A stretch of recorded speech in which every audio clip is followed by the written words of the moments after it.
రేవంత్ రెడ్డి నీకు దమ్ముంటే నువ్వు మగాడివైతే ఆ 10 మందిని రాజీనామా చెప్పి ఎన్నికల్లో చూసుకుందాం ఎవరి సత్తా ఏందో ఎవరి ప్రభుత్వ పనితీరేందో 10 ఏళ్ల కేసీఆర్ పనితీరేందో 2 ఏళ్ల కాంగ్రెస్ ప్రభుత్వ పనితీరేందో ప్రజలే నిర్ణయం చేస్తారు. ఉమ్మడి మహబూబ్ నగర్ జిల్లాలో ఒకటే ఒక్క ఎమ్మెల్యే మా పార్టీ నుంచి నీ పార్టీలోకి వచ్చినాడు గద్వాలలో.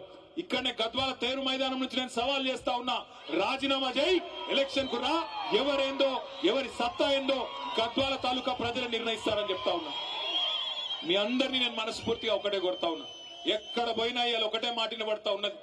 అప్పుడే బాగుండన్నా, కేసీఆర్ ఉన్నప్పుడే కరెంటు మంచిగా వస్తుండే, కేసీఆర్ ఉన్నప్పుడే టైంకు యూరియా దొరుకుతుండే, కేసీఆర్ ఉన్నప్పుడే బ్రహ్మాండంగా పంటల కొనుగోలు జరుగుతుండే, కేసీఆర్ ఉన్నప్పుడే మాకు నాట్లేసే టైం వచ్చింది అంటే టింగు టింగుమని రైతు బంధు పడుతుండే.